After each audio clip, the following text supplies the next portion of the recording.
Willow Creek Springs presents Healthy Living with your host, Joe Grumbine.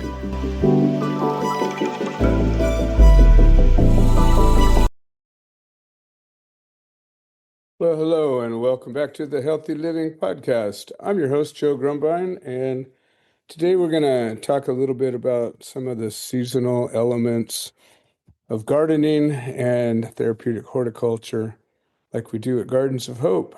So it's winter's just begun, and this is the time of year that we do a lot of cleaning and pruning, and this is a time when a lot of the plants go dormant, so it's a good time to do that.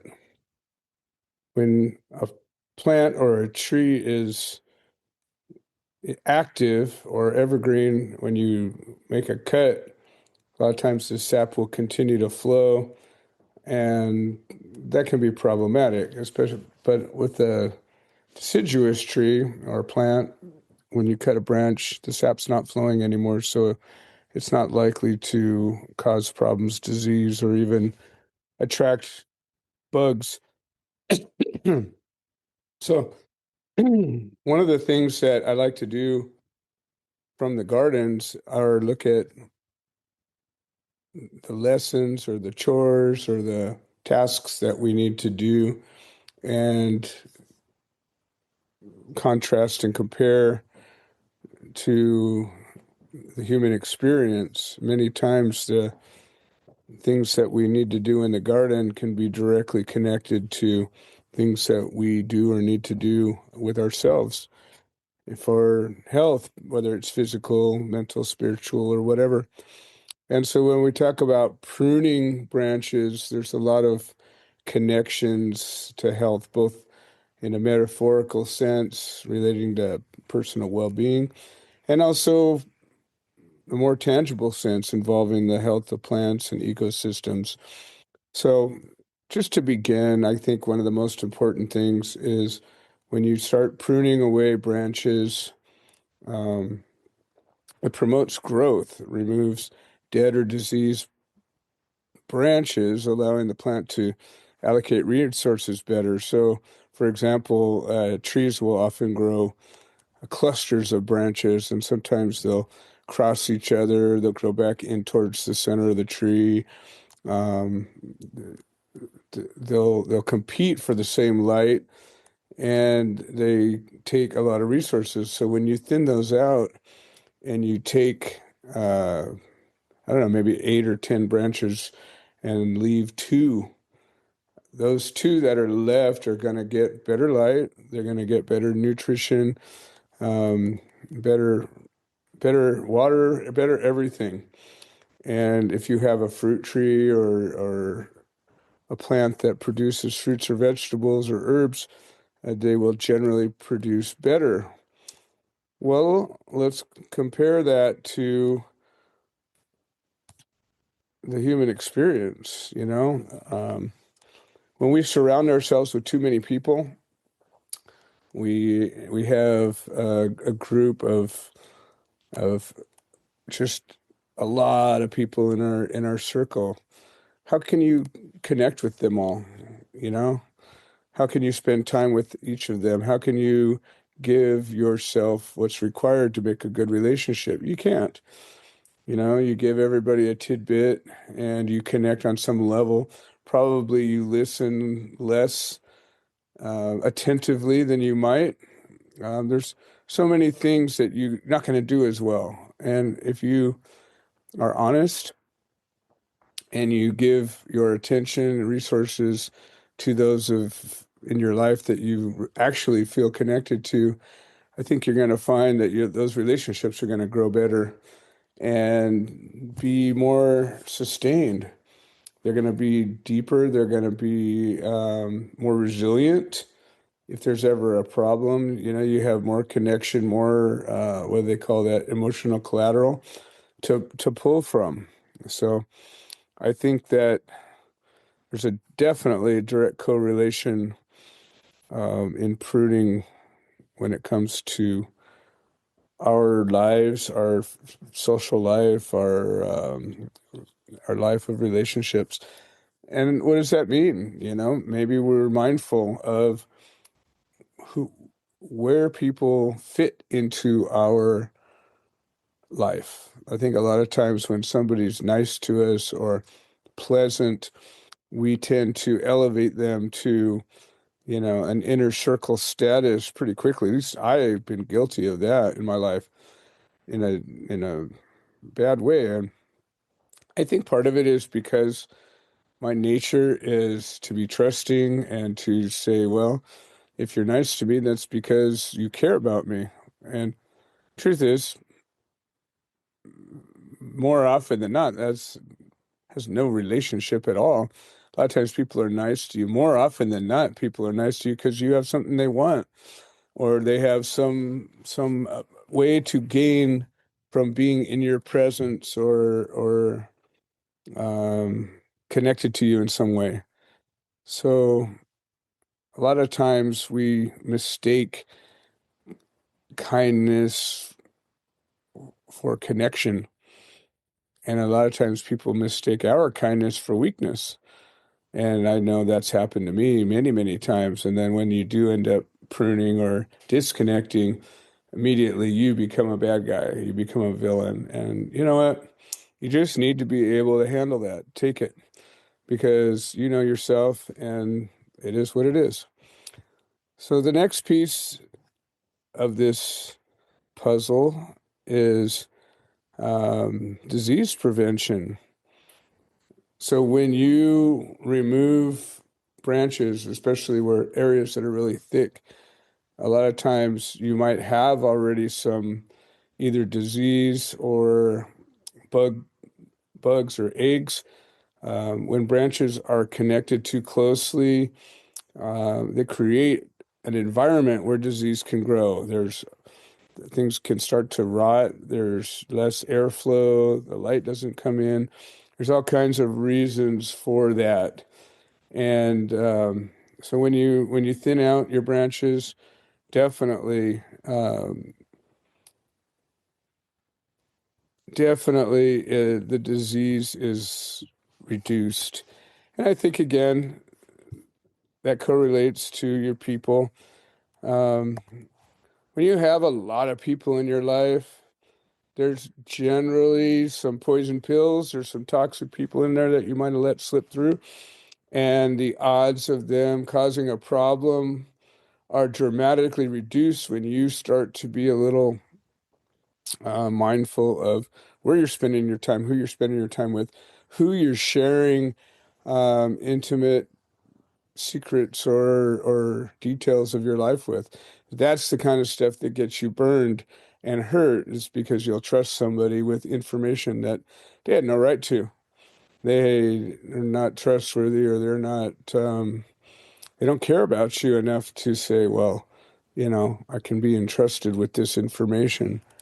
So definitely thinning the herd will remove not only from your plants, pathogens and pests, but from your life will definitely um, remove people that are prone to cause you problems. Another element when you start thinning things is it improves air circulation. And, again, plants will overproduce.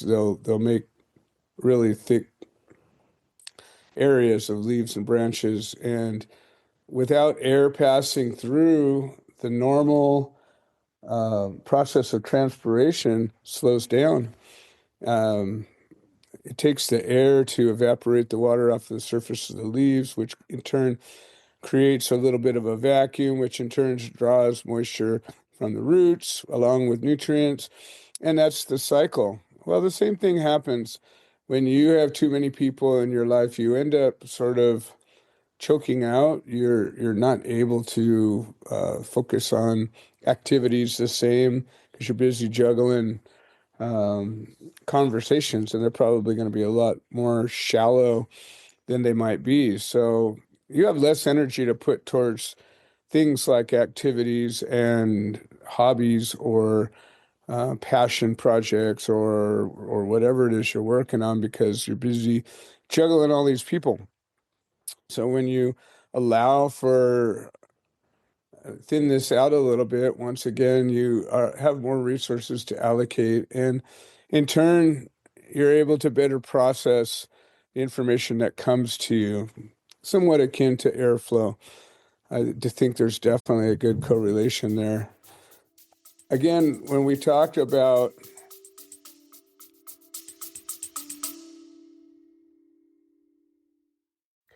Hi, this is Joe Grumbine, and I wanted to share an update. The platform that hosts this podcast has made some changes to the subscriber settings, and we have a number of subscriber-only episodes that we offer to the supporters, and for a minimum of $3 a month, we can get you signed up. And if you're already signed up and you're having some kind of trouble locating these episodes in the other platforms, I would say maybe the best answer is to unsubscribe and then resubscribe. I'm sorry for the hassle. I don't have any way to make a change, but I'm very grateful for all the support. Thank you.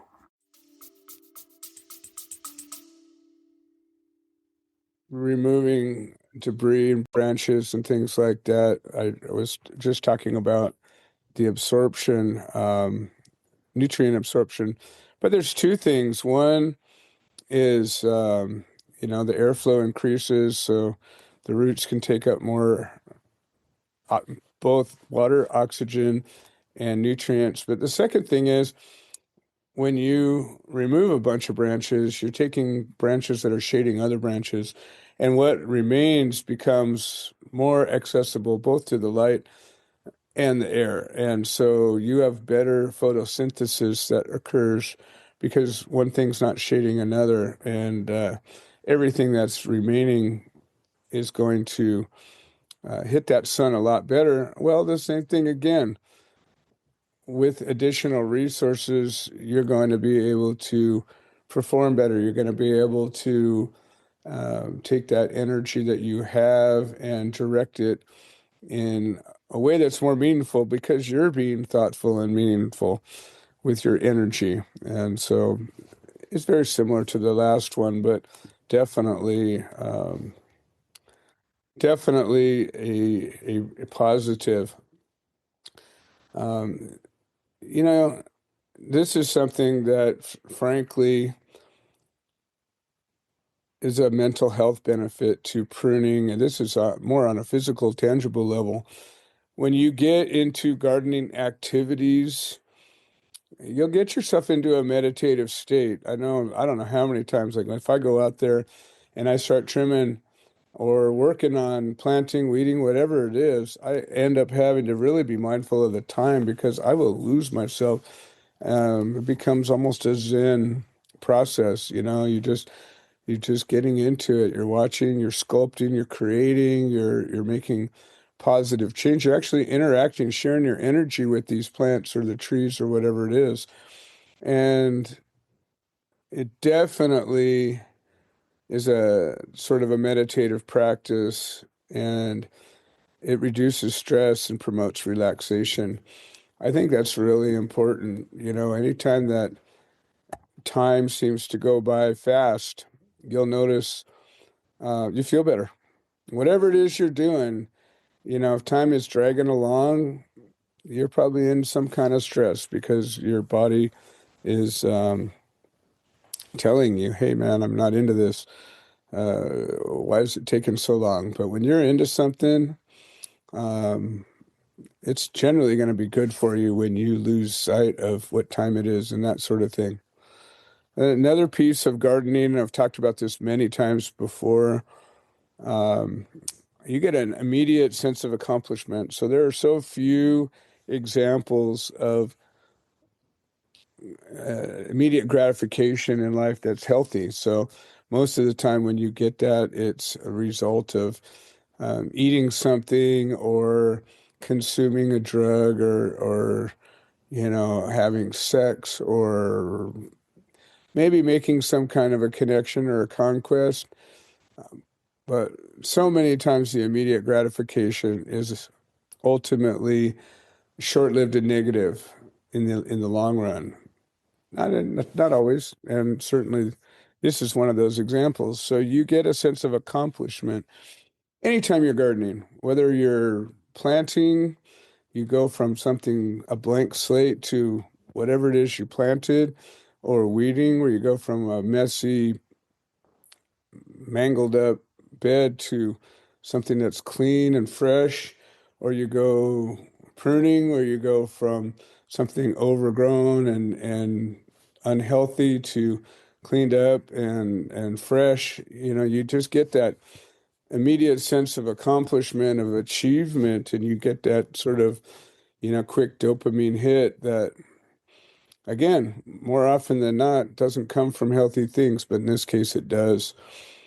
Um, when you spend time outside, you establish a connection with nature. And there's something about that, kind of intangible, but I can guarantee you, every morning when I get up, one of the first things I do when I'm ready to go outside is I go for a walk with my dogs, and I just take a walk around my property. And more often than not, before I even get halfway around, I get lost in some activity. But there's a connection there. And when I go and take that walk, a lot of times I'm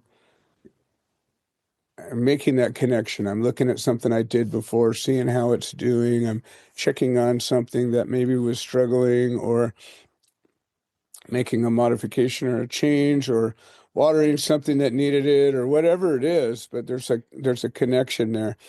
And I guarantee you, when you feel connected to nature, there's definitely an enhancement of your well-being, your health. And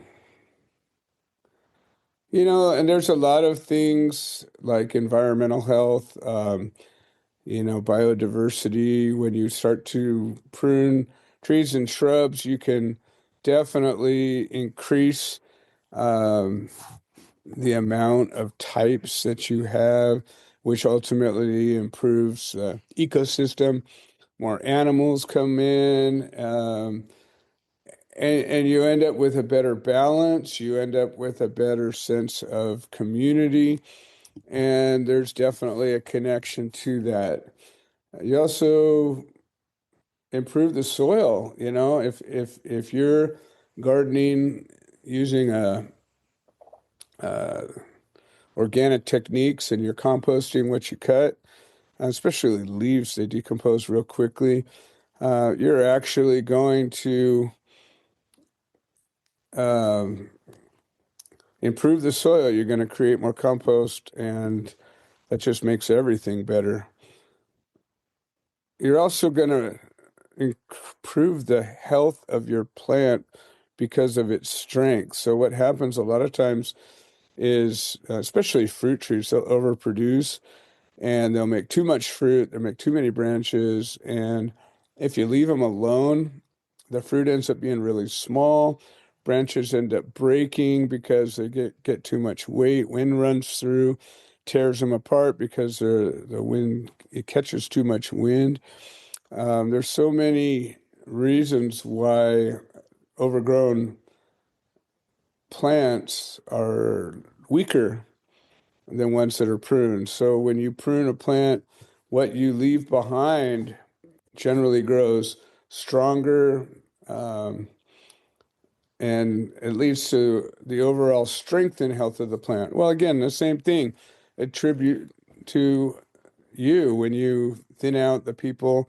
I know that since I was diagnosed with cancer, and I did combo, and I did a number of things that caused me to thin out things in my life, and I removed a lot of things. I got rid of my warehouse and office, moved my business back home, got rid of my employees, disconnected from many relationships. I'd say probably maybe 60% of the relationships I had, I disconnected from, because I recognized I stopped making excuses. And I recognized that I was propping up relationships that just didn't deserve it, and that I was keeping people in my life that were taking and not giving back. And when I removed that, I had so much more energy to give to the things I wanted. And I found as a result, I became stronger and my overall well-being improved. And so that definitely made a difference. Um, at the end of the day, when you have healthy plants, you improve the whole environment. You improve the air quality, you improve the aesthetics. Um, you get better shading, more even shading, and it will ultimately um, just create an overall better environment, healthier. And again, the same thing correlates. Um, I think the act of pruning symbolically represents personal growth and the shedding of unproductive, negative aspects of life, not just people, habits. It could be items, it could be maybe a job, um, kind of decluttering your mental space. And I think that just like plants and trees can thrive after pruning, when you first get cut, you look kind of funny. The tree looks a little barren, it looks a little thin, a little sparse. But what happens very quickly, within a season, everything comes back stronger than ever. I think the same thing happens with us. When you remove people and things from your life, I think a lot of times you feel a little awkward. I think you feel odd, out of sorts, out of place. But very quickly, if you stay with it, I think you find that you come back better than ever. I think that you find that um,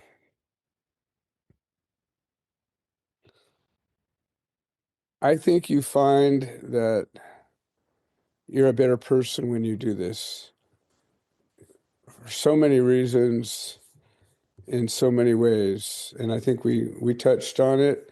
Um, I think if you think about all these elements that I talked about, you'll see that the concept is sound, and how it translates to you is going to be a unique experience, because again, we're all unique individuals. The things that we need to prune from our lives are not the same. But when we become mindful of that, maybe especially at this time of the year where you have more time to think about things, it's dark longer, you have less time to work, so you want to be a little more thoughtful about what you're doing when you're working.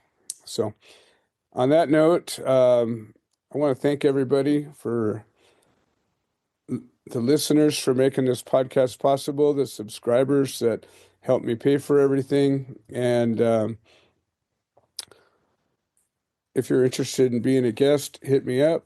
Anybody who's got anything to say about health and healthy living, I want to hear from you. That's what makes this show kind of amazing. I have guests reach out to me and always tell me about some little element about the show that's unique and special.